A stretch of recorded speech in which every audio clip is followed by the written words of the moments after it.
ചില ട്യൂണുകൾ, ചില ഈണങ്ങൾ അത് പാടിയ സംഗീത സംവിധായകനായിരിക്കും പാടിയിരിക്കുന്നത്, അല്ലെങ്കിൽ ആരായാലും ആ പാടിയ ആ ഇത് അതിൻ്റെ ഉള്ളിൽ ഒളിപ്പിച്ച് ചിലപ്പോൾ നമുക്ക് ചിലൊരു വാക്ക് തരും, വളരെ ബ്ലൻഡായിട്ട് കിടക്കുന്ന ഒരു വാക്ക്. അത് കണ്ടെത്താനുള്ള ശ്രമം നടത്താറുണ്ട്. ഇപ്പൊ ലോക്കയില് പറഞ്ഞേ എന്നുള്ള പാട്ട് വന്ന സമയത്ത് പലതരം കമ്മ്യൂണിറ്റീസിന്റെ ഭാഷകൾ ചേർത്ത് ഹരിയേട്ടൻ തന്നെ മൊഴിക ഭാഷ എന്ന പേര് നൽകി. ജയ്സേട്ടൻ ഒരു ഇന്റർവ്യൂല് പറയുന്നത് കേട്ടിരുന്നു, മലയാളം വേണ്ട എന്ന് ഞങ്ങൾക്ക് നിർബന്ധം ഉണ്ടായിരുന്നു. പക്ഷെ ഈ മൊഴിക ഭാഷ എങ്ങനെ ഉണ്ടാക്കി? അത് സംഭവിക്കുന്നതാ. ഭാഷ എന്ന് പറയുന്നത് ഒരു സംസ്കാരമായിട്ട് കണക്ട് ചെയ്തതാണ്. അപ്പൊ നമ്മൾക്കൊരു പ്രക്രിയ, അല്ലെങ്കിൽ നമുക്കൊരു കാര്യം നമ്മുടെ ഇതിലുണ്ടെങ്കിലാണ് അത് ഉണ്ടാവുള്ളൂ. അപ്പോ അങ്ങനെ ഇപ്പം ഞാൻ പറഞ്ഞു, ഈ ഭാഷയിലൊന്നും ചിലപ്പോൾ നമ്മൾ ഉദ്ദേശിക്കുന്ന ആ ഒരു പ്രവൃത്തി ഇല്ലാത്തതുകൊണ്ട് ചിലപ്പോൾ അതിനുള്ള വാക്കുകൾ ഉണ്ടായിക്കൊള്ളണമെന്നില്ല. ശോഭനയും മോഹൻലാലിനെയും ഒന്നിച്ച് കാണാം മലയാളികൾക്ക്. അവിടെ എല്ലാം കൂടെ യോജിക്കാം, വരികളും ജയ്സേട്ടന്റെ മ്യൂസിക്കും അല്ലെ, വിഷ്വൽസും. ശരിക്കും കൺമണി പൂവിന്റെ ഒരു തരുൺ ചേട്ടൻ തന്നിട്ടുള്ള ബ്രീഫ് എന്തായിരിക്കണം എന്നായിരുന്നു? പിന്നെ ഏറ്റവും വലിയ കാര്യം എന്താണെന്ന് വെച്ചാല്, ഞാൻ ആ വിഷ്വല് കണ്ടിരുന്നു, അത് ഷൂട്ട് ചെയ്തിരുന്നു. അതിന് ശേഷമാണ് അതിലേക്ക് ഈണം വരുന്നതും എഴുതുന്നത്. അപ്പം എനിക്ക് ജെക്സ്ബൈയുടെ സ്റ്റുഡിയോയിൽ പോയിട്ട് ആ വിഷ്വല് കാണാൻ പറ്റി. അതാണ് ഏറ്റവും വലിയ ചലഞ്ചിങ് ആയത്. കാരണം നമ്മൾ എത്രയോ കാലം നെഞ്ചേറ്റിയ ഒരു ജോഡി ഈ ഈണത്തിനെയും മനോഹരമായിട്ടുള്ള വിഷ്വലിനെയും എങ്ങനെയെങ്കിലും ബ്ലെൻഡ് ചെയ്ത് കൊണ്ടുപോകാൻ പറ്റുന്ന ഒരു ഇതെന്റെ ഭാഗത്തുനിന്ന് വരണമല്ലോ. രണ്ടാമത്തെ ഒരു കാര്യം കൂടി ഉണ്ട്, മറച്ചു വെക്കുന്നില്ല. ഇത് ഹരിഹരൻ സാറ് പാടുന്നു എന്നും ഒരു ഇതുണ്ടായിരുന്നു. അപ്പൊ അതും കൂടി എൻ്റെ മനസ്സിലുണ്ടായിരുന്നു, അദ്ദേഹത്തിന്റെ ചില പാട്ടുകളൊക്കെ കേട്ടപ്പോൾ. ഇതെല്ലാം കൂടി വന്നൊരു നമ്മളൊരു ഒരു സാധനം ചെയ്യുമ്പോൾ പല തോട്ട്സ് നമ്മുടെ ഉള്ളിൽ കൂടെ വരുമല്ലോ, അതിൽ നിന്ന് വന്നൊരു സാധനമാണ്. ഹായ്, ജിഞ്ചർ മീഡിയ പാട്ടിനൊപ്പത്തിൽ ഇന്ന് എൻ്റെ കൂടെ ഉള്ളത് PK ഹരിനാരായണൻ ചേട്ടാ. വെൽക്കം. നമസ്കാരം. കുറെ നാളായിട്ട് നമ്മൾ വിചാരിക്കുന്നതായിരുന്നു, ഇന്നത് സാധിച്ചു. ഇന്നിപ്പോ കുന്നംകുളത്ത് ചേട്ടന്റെ വീട്ടിലാണുള്ളത്. ഞാൻ സംസാരിക്കുമ്പോഴൊക്കെ ഹരിയേട്ടൻ പറയുന്ന ഒരു കാര്യമാണ്, ഞാൻ തൃശ്ശൂരാണ്, വല്ലപ്പോഴും അത്യാവശ്യമുള്ളപ്പോ മാത്രമേ എറണാകുളത്തേക്ക് വരാറുള്ളൂ എന്നുള്ളത്. ഇവിടെയാണ് ഒരു ഹാപ്പി സ്പേസ്, നാടുമായിട്ട് അത്രയും. അതെ, ഞാൻ കണക്റ്റഡ് ആണ്. ഇവിടെ തന്നെയാണ് ഹാപ്പി സ്പേസ്. ഈവൻ ഞാൻ തൃശ്ശൂരാണെന്ന് പറഞ്ഞാൽ പോലും തൃശ്ശൂർ പോലും ഇവിടെ നിന്ന് 30 കിലോമീറ്റർ അപ്പുറത്താണ്. ഞാൻ തൃശ്ശൂർ ജില്ലയുടെ ഒരു ബോർഡറിലാണ്. ഒരു സൈഡിലേക്ക് നീങ്ങിക്കഴിഞ്ഞാൽ മലപ്പുറം ജില്ലയായി, ഒരു സൈഡിലേക്ക് നീങ്ങിക്കഴിഞ്ഞാൽ പാലക്കാട് ജില്ലയായി. അങ്ങനെ 2 ജില്ലാ അതിർത്തികൾ പങ്കിടുന്ന പഞ്ചായത്താണ് എൻ്റെ കടവല്ലൂർ. ഇതാണ് എൻ്റെ ഒരു സ്പേസ്, ഇഷ്ടപ്പെട്ട സ്ഥലം ഇതാണ്. വീടിനോട് ചേർന്ന് മറ്റൊരു സ്പേസ്. ഇത് എൻ്റെ ഫ്രണ്ട്സിനും ഒക്കെ കൂടിയിട്ട് ആണ്. ഫ്രണ്ട്സാണ് നമ്മുടെ ജീവനും ജീവിതവും ഒക്കെ. അപ്പൊ അവർക്കും കൂടിയുള്ള ഒരു സ്പേസ് ആണ് ഇത്. ഇവിടെയാണ് അധികം ഉണ്ടാവാറ്. മുമ്പൊരു ഇന്റർവ്യൂല് പറഞ്ഞ ഞാൻ ഓർക്കണോ, ഈ അവാർഡുകളൊക്കെ ഇങ്ങനെ നിരത്തി വെക്കാനുള്ള ഒരു സ്ഥലം കൂടെ ആയിട്ട്. അതെ തീർച്ചയായിട്ടും. അതായത് എനിക്ക് തോന്നുന്നുണ്ടേ, ഞാൻ ഏതോ ഒരു അവാർഡ് കഴിഞ്ഞ് വന്നപ്പോൾ, എൻ്റെ ചെറിയ വീടാണ്, അപ്പുറത്ത് നിങ്ങൾക്ക് കാണാം. അപ്പം അന്ന് ഏതോ അവാർഡ് വാങ്ങി ഞാൻ കൊണ്ടുവന്ന് വീട്ടിൽ വെച്ച് അടുത്ത ദിവസം നോക്കുമ്പോൾ ഈ മറ്റേ ഇങ്ങനെ എന്താ അതിന് നിങ്ങൾ പറയാന്നറിയില്ല, ഈ പാദ്യംപുറത്തിൻ്റെ അവിടെ ഈ 3 അവാർഡ് ഇരിക്കുന്നുണ്ട്. അതിൻ്റെ ഇടയിൽ കൂടെ ഇങ്ങനെ എലി ഓടുന്നുണ്ട്. അപ്പം ഞാൻ അമ്മോട് ചോദിച്ചപ്പോൾ അമ്മ പറഞ്ഞു, ഇനി ഇതൊരു സ്ഥലം ഉണ്ടാക്കിയിട്ട് കൊണ്ടുപോയില്ലെങ്കിൽ ഇനി ഞാൻ ഇതെടുത്ത് വേറെ എങ്ങോട്ടെങ്കിലും ഇടും എന്ന് പറഞ്ഞു. അപ്പോൾ അത് വേറെ ഒന്നും കൊണ്ടല്ല, അതിനോടൊരു ഇതായിട്ട് പറയുന്നതല്ല, അത്രയും സ്പേസേ ഉള്ളൂ വീട്ടിൽ, അത്രയും. അപ്പോൾ പിന്നെ ഇങ്ങനെ ഒരു സ്പേസ് ഉണ്ടാക്കി, ഇതൊക്കെ ഇങ്ങനെ കൺസ്ട്രക്ട് ചെയ്തത്, ഇങ്ങനെ ആക്കിയതൊക്കെ ഫ്രണ്ട്സാണ്. ഈ അറേഞ്ച് ചെയ്ത് വെച്ചതൊക്കെ അവരുടെ ഒരു ഇതാണ്. അപ്പൊ അവർക്കും കൂടി ഇരിക്കാനുള്ള ഒരു സ്പേസ് ആയിട്ട് ഇത് ഉണ്ടായിരുന്നു. സൂപ്പർ സ്റ്റാറിന്റെ ആ ഒരു ജഡ്ജിങ് പാനലിൽ ഇരിക്കുമ്പോൾ ഷാനിക്ക് അങ്ങനെ പറയുന്നുണ്ടായിരുന്നു, ഹരിക്ക് 1-2 ഡ്രാഫ്റ്റിൽ തന്നെ പാട്ട് സെറ്റാണ്, ഇനിയിപ്പോൾ അതല്ല എന്തെങ്കിലും അത്യാവശ്യം വന്നു കഴിഞ്ഞാൽ ട്രെയിനിലോ ബസ്സിലോ എവിടെ ഇരുന്നാണെങ്കിലും ഹരി എഴുതി തരും. ഒരു ആംബിയൻസ് അത്യാവശ്യമില്ലേ പാട്ട് എഴുതാൻ? ഡിപ്പെൻസ് ആയിരിക്കും. ഞാൻ അങ്ങനെ, ഇതൊക്കെ നമ്മളൊരു ശീലല്ലേ.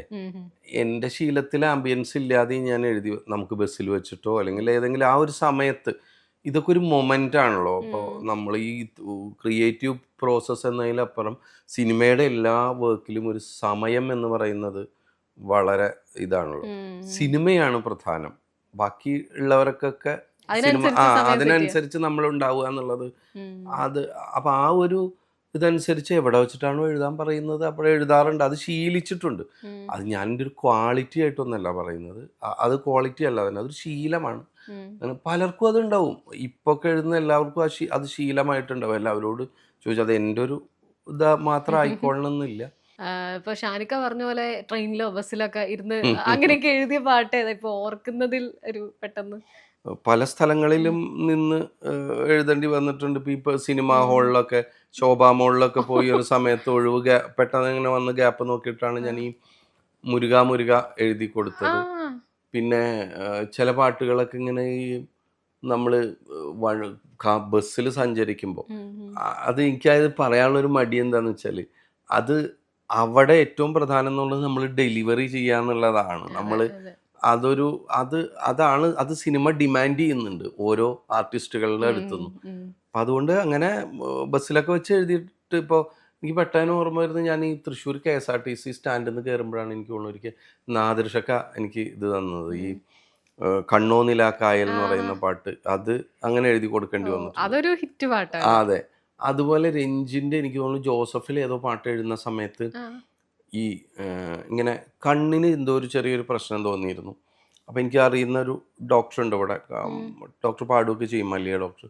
ഡോക്ടർ എന്നോട് പറഞ്ഞു, ഇന്ന് ഇനി വർക്ക് ഉണ്ടോയെന്ന് ചോദിച്ചു. ഞാൻ പറഞ്ഞു എനിക്കങ്ങനെ ഇല്ല, ഇനിയിപ്പോൾ എന്തായാലും വർക്ക് ചെയ്യണ്ട, ഞാൻ കണ്ണിലൊരു മരുന്ന് ഒഴിക്കുകയാണ്, അത് കഴിഞ്ഞ് ഹരി വീട്ടിലെത്തുമ്പോഴേക്കും കണ്ണൊക്കെ അടഞ്ഞു പോവും, പിന്നെ എന്ന് വെച്ചാൽ നമുക്കൊന്നും കാണില്ല, അപ്പോൾ അതുകൊണ്ട് നീ നാളെ വർക്ക് ചെയ്താൽ മതി, നാളെ ആകുമ്പോഴേക്കും ശരിയാവുന്നു. ആ സമയത്തേക്ക് അവിടെ വീട്ടിലെത്തി കുറച്ച് കഴിയുമ്പോൾ തന്നെ കൃത്യം രഞ്ജിൻ വിളിച്ചു എന്നെ. ചേട്ടാ അത് നമുക്ക് നാളെ എന്ന് വെച്ചാൽ അങ്ങനെ ഒരു എല്ലാവർക്കും അങ്ങനത്തെ ഒരു നെസ്. അങ്ങനെ ഞാൻ ആ സമയത്ത് എന്ത് ചെയ്തു, ഞാൻ പറഞ്ഞു ഞാനൊന്ന് അറ്റംപ്റ്റ് ചെയ്യാം, എനിക്ക് എഴുതാൻ പറ്റില്ല, നോട്ട് ചെയ്യാൻ പറ്റില്ല. അപ്പോൾ അവൻ പറഞ്ഞു ഞാൻ നോട്ട് ചെയ്തോളാം എന്ന് തോന്നുന്നു. ട്യൂൺ പറഞ്ഞിട്ട് ഫോണിൽ കൊടുക്കേണ്ട അവസ്ഥ ഉണ്ടായിട്ടുണ്ട്. അത് ഇതിന്റെ ഒരു ഭാഗമായിട്ട് നമ്മൾ എടുക്കേണ്ടതുള്ളൂ. ഇപ്പൊ ലോക്കയില് പറഞ്ഞേന്നുള്ള പാട്ട് വന്ന സമയത്ത് പലതരം കമ്മ്യൂണിറ്റീസിന്റെ ഭാഷകൾ ചേർത്ത് ഹരിയേട്ടൻ തന്നെ മൊഴിക ഭാഷ എന്നൊരു പേര് നൽകി. ജയിക്സേട്ടൻ ഒരു ഇന്റർവ്യൂല് പറയുന്നത് കേട്ടിരുന്നു, മലയാളം വേണ്ട എന്ന് ഞങ്ങൾക്ക് നിർബന്ധം ഉണ്ടായിരുന്നു, പക്ഷെ ഈ മൊഴിക ഭാഷ എങ്ങനെ ഉണ്ടാക്കി? അത് സംഭവിക്കുന്നതാ.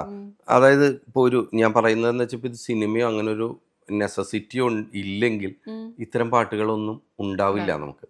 അപ്പോൾ എനിക്ക് ഇത്തരം ഭാഷയുമായി പ്രവർത്തിക്കുന്നത് കൊണ്ട് പലതരം സൗണ്ടിങ്ങുള്ള പല ഭാഷകൾ ഒരു താല്പര്യമുണ്ട്. ഇപ്പം എനിക്ക് തോന്നുന്നു അഞ്ചിയമ്മയെ ഞാൻ ഒരിക്കൽ ഇൻ്റർവ്യൂ ചെയ്യൊക്കെ ഉണ്ടായിരുന്നു. അപ്പം അങ്ങനത്തെ പാട്ടുകൾ ഇഷ്ടപ്പെട്ടിട്ടുണ്ട്. അപ്പോൾ ഈ ഒരു സമയത്ത് എന്താണെന്ന് വെച്ചാൽ ജേക്സ് എന്നോട് പറഞ്ഞു, ഇങ്ങനെ ഒരു ജേക്സ് ഭായ് മലയാളമല്ലാത്ത, ഇതൊരു മലയാളമാണോ എന്ന് തോന്നുന്നു, അല്ല, അങ്ങനെ സൗണ്ട് ചെയ്യുന്ന ഒരു സാധനം ഫോക്ക് ഉണ്ടാക്കാൻ പറ്റും, ഞാൻ അറ്റംപ്റ്റ് ചെയ്യാം, പക്ഷെ എനിക്ക് മലയാളം എഴുതുന്ന പോലെ അത്ര സ്പീഡിൽ പറ്റില്ല എന്ന് തോന്നുന്നു. അടുത്ത ദിവസം പുള്ളി ട്യൂണ് വായിച്ചു. അതിന് ഡയറക്ടർ എനിക്ക് വരിയും മറ്റേ സിറ്റുവേഷനും വായിച്ചു. ഞാൻ പറഞ്ഞു എനിക്കറിയില്ല ഇതെങ്ങനെ വർക്കൗട്ടായിട്ട് വരും എന്നുള്ളത് അറിയില്ല, ഒരു പരീക്ഷണമാണ്, അതുകൊണ്ട് ട്യൂണിലും എനിക്ക് എന്തെങ്കിലും ഓൾട്ടർ ചെയ്യേണ്ടി വരുമോ എന്നറിയില്ല, നമ്മൾ ഉദ്ദേശിച്ച ആശയം ഉണ്ടായിക്കൊള്ളണം എന്നില്ല. എന്താ ചിലപ്പോൾ ഈ ഭാഷയിൽ, ഓരോ ഭാഷയിലും നമ്മൾ വാക്കുകൾ ഉണ്ടാവുന്നത് ഉപയോഗം വെച്ചിട്ടാണ്. അപ്പം നമ്മൾ ഒരിക്കൽ ഇങ്ങനെ ചോദിച്ചപ്പോൾ ഈ മറ്റേ ഇയാള് MV നാരായണൻ മാഷ്, കാലടി ഭാഷാ പണ്ഡിതനാണ് മാഷ്, കാലടിയിലെ വൈസ് ചാൻസലർ. മാഷ് ഒരിക്കൽ ഇങ്ങനെ ചോദിച്ചപ്പോൾ ഇംഗ്ലീഷ് ഇങ്ങനെ നമ്മളിങ്ങനെ കുന്തിച്ചിരിക്കുക എന്ന് പറയില്ലേ, അപ്പോൾ മാഷ് ഒരിക്കൽ എന്തോ ചോദിച്ചപ്പോൾ പറഞ്ഞതാണ്, ഇത് ഇംഗ്ലീഷിൽ ഇതിനൊരു വേർഡ് കിട്ടില്ല നമുക്ക് പ്രോപ്പറായിട്ട്. കാരണം എന്താണെന്ന് വെച്ചാൽ അത് ആ ഭാഷയിലില്ല, ആ സംസ്കാരത്തിലില്ല. ഭാഷ എന്ന് പറയുന്നത് ഒരു സംസ്കാരമായിട്ട് കണക്ട് ചെയ്തതാണ്. അപ്പം നമ്മൾക്കൊരു പ്രക്രിയ അല്ലെങ്കിൽ നമുക്കൊരു കാര്യം നമ്മുടെ ഇതിലുണ്ടെങ്കിലാണ് അത് ഉണ്ടാവുള്ളൂ. അപ്പോൾ അങ്ങനെ ഇപ്പം ഞാൻ പറഞ്ഞു തന്നു, ഈ ഭാഷയിലൊന്നും ചിലപ്പോൾ നമ്മൾ ഉദ്ദേശിക്കുന്ന ആ ഒരു പ്രവൃത്തി ഇല്ലാത്തതുകൊണ്ട് ചിലപ്പോൾ അതിനുള്ള വാക്കുകൾ ഉണ്ടായിക്കൊള്ളണം എന്നില്ല. എന്നാലും ഞാൻ ശ്രമിക്കാമെന്ന് പറഞ്ഞു. അങ്ങനെ എനിക്ക് കുറേ വാക്കുകൾ അന്വേഷിച്ച് ഒരു 10,000-6,000 വാക്കുകൾ നെറ്റിൽ നിന്നും പല സ്ഥലത്തു നിന്നും ഈ 6 പണിയർ, കുറിച്യർ, അങ്ങനെ മുള്ളക്കുറുമർ, അങ്ങനെയുള്ള 6 വിഭാഗങ്ങളിലെയും വാക്കുകൾ കിട്ടി. അത് മിക്സ്ചറാണ്. അപ്പം ഞാൻ അതിൻ്റെ ഒരു അർത്ഥം നമ്മൾ നോക്കി. എന്നാലും അത് അങ്ങനെ തന്നെയാണോ പ്രയോഗം എന്ന് പറയുന്നത്? നമ്മൾ ടെൻസസ് ഒക്കെ മാറുന്നതിനനുസരിച്ച് പ്രയോഗവും മാറും. ഇതൊക്കെ ലിപിയില്ലാത്ത ഭാഷകളുമാണ്. അപ്പം അത് വെച്ച് അപ്പം അങ്ങനെ സംസാരിച്ചു. അപ്പോൾ ആദ്യം ഒരു 4 വരി എഴുതി കൊടുത്തു, ആ ബരിഞ്ചേനോ ഇല്ലേ എന്ന് പറയുന്ന ഇതിൽ.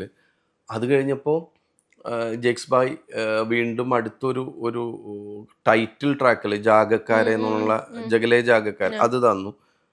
അപ്പം പിന്നെ ഞങ്ങൾ ഡിസൈഡ് ചെയ്തു എന്താണെന്ന് വെച്ചാൽ നമുക്കിതിൽ മലയാളം കൂടി മിക്സ് ചെയ്യാം. അതിൻ്റെ ഏറ്റവും വലിയ കാര്യം എന്ന് പറയുന്നത് ഇപ്പോൾ ഈ അറബി മലയാളമൊക്കെ ഉണ്ടല്ലോ, മോയിൻകുട്ടി വൈദ്യരുണ്ട്. അപ്പോൾ ഹരിത കോഴിക്കോട് നിന്നാണ് വരുന്നത്. മോയിൻകുട്ടി വൈദ്യരും അതിൽ മുർഗി കോഡ് എന്ന് പറയുമോ, മുർഗി എന്ന് പറഞ്ഞു കഴിഞ്ഞാൽ കോഴി എന്നർത്ഥത്തിൽ കോഡ്, 2 ഭാഷകളെ കോയിൻ ചെയ്യാണ് അറബി മണിപ്രവാളത്തിലും അങ്ങനെ തന്നെയാണ്. ഇപ്പോൾ നമ്മളിപ്പോൾ ഈ ഫുൾ കൈ ഷർട്ട് എന്ന് പറയുന്നത് അതും ഈ കോയിനിങ്ങാ. ഫുൾ എന്ന് പറയുന്നത് ഇംഗ്ലീഷും മലയാളം. അപ്പൊ ഞാൻ അങ്ങനെ സംസാരിച്ചിരുന്ന മലയാളവും കോയിൻ ചെയ്യാന്ന് പറഞ്ഞു. അപ്പൊ ഈ 6 എന്നുള്ള വാക്കുകളും മലയാളവും കോയിൻ ചെയ്യുമ്പോൾ അത് ആ ഒരു തനത് ഭാഷ എന്ന് നമുക്ക് പറയാൻ പറ്റില്ല. അപ്പൊ നമുക്കൊരു പുതിയ ഭാഷയ്ക്ക് ഒരു പേര് വേണ്ടേ എന്ന് ചിന്തിച്ചു. അങ്ങനെ പലതും ചിന്തിച്ച കൂട്ടത്തിൽ ഞാൻ പറഞ്ഞതാണ് മൊഴിയിലൂടെ സഞ്ചരിക്കുന്നത്. വാമൊഴിയിലൂടെയാണ് ഇത് സഞ്ചരിക്കുന്നത് എന്ന് വെച്ചിട്ട് മൊഴിക എന്നിട്ടതാണ്. അങ്ങനെ ഒരു എക്സ്പെരിമെന്റ് ആണ്. അത് കുറെയെങ്കിലും സ്വീകരിക്കപ്പെട്ടു എന്നുള്ളത് സന്തോഷമാണ്. വാക്കുകൾ പുതിയ പുതിയ അത് നമ്മളിലേക്ക് എത്തുമ്പോൾ ഒരു എക്സൈറ്റ്മെന്റ് ഉണ്ടല്ലോ. ഇതിന്റെ ഒരു ഫ്രെയിമേ ഇപ്പൊ മലയാളത്തിൽ നമ്മൾ ഇത് ഈ ഫസ്റ്റ് ലൈൻ ഇതാണ് മീനിങ് എന്ന് ആലോചിച്ചിട്ട് അതിലേക്ക് ഇങ്ങനെ വാക്കെടുത്ത് നമ്മൾ മറ്റേ ബ്ലോക്ക് ചേർക്കുന്ന പോലെയാണോ ഇത് ചെയ്തത്? അത് ചോദ്യം വളരെ പ്രസക്ത. പക്ഷെ എന്താ വെച്ചാൽ ഇത് 2 പ്രോസസ്സ് നടന്നിട്ടുണ്ട്. നമ്മുടെ മനസ്സിലൊരു ആശയം ഉണ്ടായിരിക്കും. ഇപ്പോൾ ഈ ഡയറക്ടർ പറഞ്ഞൊരാശയം ഉണ്ടായിരുന്നു, അതിലും പ്രധാനം ട്യൂൺ ഉണ്ടായിരിക്കും. അപ്പം നമ്മൾ ഈ വാക്കുകൾ തമ്മിൽ ഇത് വലിയൊരു ഇത് ആലോചിച്ച് കഴിഞ്ഞാൽ ഒരാഴ്ചയൊക്കെ എടുത്തൊരു പ്രോസസ്സായിരുന്നു. ഇപ്പം എൻ്റെ കൂടെ ഉണ്ട്, ഇപ്പോൾ ഇവിടെയൊക്കെ കണ്ടിട്ടുണ്ടാവും ജബിസനും എന്നെ നന്നായിട്ട് ഹെൽപ്പ് ചെയ്തിട്ടുണ്ട് ഇതിൽ വാക്കുകൾ കണ്ടെത്താൻ വേണ്ടിയിട്ട്. എന്നിട്ട് നമ്മൾ രാവിലെ തൊട്ട് വൈകുന്നേരം വരെ അല്ലെങ്കിൽ ഒരു 2 ദിവസം 3 ദിവസം ഈ വാക്കുകളിലൂടെ സഞ്ചരിക്കുക മാത്രമാണ് ചെയ്യുന്നത്. ഒരു 10-17 മണിക്കൂർ എന്നൊക്കെ പറയണ പോലെ ഉറങ്ങാത്ത സമയം മുഴുവൻ നമ്മൾ ഫ്രീ ആവുന്ന സമയത്ത് മുഴുവൻ വാക്ക് നോക്കുക. വാക്ക് നോക്കി ഒരു പാട്ടിൻ്റെ ട്യൂൺ കേൾക്കുമ്പോൾ അതിൻ്റെ ഫ്രെയിമിലാണെന്ന് തോന്നുന്ന അർത്ഥം സെയിം ആവുന്ന വാക്കുകൾ ഇങ്ങനെ സെലക്ട് ചെയ്ത് ഇങ്ങനെ നമ്മൾ പോകുമ്പോൾ, അപ്പോൾ നമ്മളൊരു 10,000-6,000 വാക്കുകളിലൂടെ ഇങ്ങനെ പോകുമ്പോൾ അത് എഴുതി വയ്ക്കുക. എന്നിട്ട് അത് ഫിൽട്ടർ ചെയ്ത് കിട്ടുമ്പോൾ ചിലപ്പോൾ ഒരു 400-500 വാക്കുണ്ടാവും. അതിൻ്റെ ഉള്ളിൽ കൂടെ നോക്കുക. എന്നിട്ട് ഈ അർത്ഥം നമുക്ക് ട്യൂണിലേക്ക് എത്തിക്കാൻ പറ്റുമോ നോക്കുക. അപ്പോൾ ചിലപ്പോൾ പറ്റാതെ ഉണ്ടാവും, വീണ്ടും വേറെ ഏതെങ്കിലും സെർച്ച് ചെയ്യുക, വാക്കുകൾ കിട്ടുക. അങ്ങനെയുള്ളൊരു പ്രോസസ്സായിരുന്നു ഇത്. പിന്നെ കുറച്ചുകൂടി കഴിഞ്ഞപ്പോൾ മലയാളം കൂടി വെക്കാം എന്നായപ്പോൾ ചില പദങ്ങൾ നമുക്ക് മലയാളം വെക്കാം എന്നുള്ളൊരു സ്വാതന്ത്ര്യം ഉണ്ടായി. അപ്പൊ അതെനിക്ക് തോന്നുന്നു പല പാട്ടുകളുമായിട്ട് 1 മാസത്തെ ഒരു പ്രോസസ്സ് ഉണ്ടായിരുന്നു. അത് ശരിക്കും എൻജോയ് ചെയ്തു. അതുപോലെ ഈ വർഷത്തെ ഏറ്റവും വലിയ ഹിറ്റ് തുടരും. അതിലെ 2 പാട്ടുകളും കൺമണിപ്പൂന്ന് വന്നപ്പോ തന്നെ നമുക്ക് സിനിമ കാണുന്നതിന് മുന്നേ നമ്മളൊക്കെ ഹൃദയത്തിൽ കൊണ്ടുവരുന്ന പാട്ടാണ്. ശോഭനയും മോഹൻലാലിനെയും ഒന്നിച്ച് കാണാം മലയാളികൾക്ക്. അവിടെ എല്ലാം കൂടെ യോജിക്കുക, വരികളും ജെക്സേട്ടന്റെ മ്യൂസിക്കും അല്ലെ, വിഷ്വൽസും. ശരിക്കും കൺമണിപ്പൂവിന്റെ ഒരു തരുൺ ചേട്ടൻ തന്നിട്ടുള്ള ബ്രീഫ് എന്തായിരിക്കണം എന്നായിരുന്നു? കൺമണിപ്പൂവ് ശരിക്കും ഒരു ജനങ്ങളെ ഇന്നാക്കുന്ന പാട്ട്, ഓഡിയൻസിനെ ഇന്നാക്കുന്ന പാട്ട്. പിന്നെ ഇവരുടെ ഒരു കെമിസ്ട്രി ഏറ്റവും കൂടുതൽ ആ സിനിമയിൽ കാണിക്കുന്ന പാട്ട്, ആ ഫാമിലി ബോണ്ടിങ് കാണിക്കുന്ന പാട്ട് എന്നുള്ള ആ കഥ അതുവരെയുള്ള കഥ പറഞ്ഞു തന്നു. പിന്നെ ഏറ്റവും വലിയ കാര്യം എന്താണെന്ന് വെച്ചാൽ ഞാൻ ആ വിഷ്വൽ കണ്ടിരുന്നു, അത് ഷൂട്ട് ചെയ്തിരുന്നു. അതിന് ശേഷമാണ് അതിലേക്ക് ഈണം വരുന്നതും എഴുതുന്നത്. അപ്പം എനിക്ക് ജെക്സ് ബായുടെ സ്റ്റുഡിയോയിൽ പോയിട്ട് ആ വിഷ്വൽ കാണാൻ പറ്റി. അതാണ് ഏറ്റവും വലിയ ചലഞ്ചിങ് ആയത്. കാരണം നമ്മൾ എത്രയോ കാലം നെഞ്ചേറ്റിയ ഒരു ജോഡിയാണ്. ഇവരുടെ വിഷ്വൽസ് മനോഹരമായിട്ട് എടുത്തിട്ടുണ്ട്, അത് മനോഹരമായിട്ട് ഈണവും കൊടുത്തിട്ടുണ്ട്. ഇതിനെ താഴേക്ക് പോവാതെയുള്ളൊരു വരി ഉണ്ടാക്കുക എന്നുള്ളൊരു ചലഞ്ച് തന്നെയായിരുന്നു. വൈശാഖസന്ധിയും ശ്രീരാഗവും ഒക്കെ ചേർന്ന് അടുത്ത മാലയിലെ മുത്തുപോലെ. അതെ, അപ്പൊ അതൊന്നും നമ്മൾ ചിന്തിക്കുന്നില്ല. പക്ഷെ എന്നാലും ഇതിനെ തൽക്കാലം ഈ ഈണത്തിനെയും മനോഹരമായിട്ടുള്ള വിഷ്വലിനെയും എങ്ങനെയെങ്കിലും ബ്ലെൻഡ് ചെയ്ത് കൊണ്ടുപോകാൻ പറ്റുന്നൊരു ഇതെന്റെ ഭാഗത്തുനിന്ന് വരണമല്ലോ. പിന്നെ MG സാറ് പാടും എന്നും പറഞ്ഞിരുന്നു. അപ്പോൾ അതിനൊക്കെ ഇത് താഴെ പോകരുത് എന്നുള്ളൊരു ടെൻഷൻ മാത്രമേ ഉണ്ടായിരുന്നുള്ളൂ.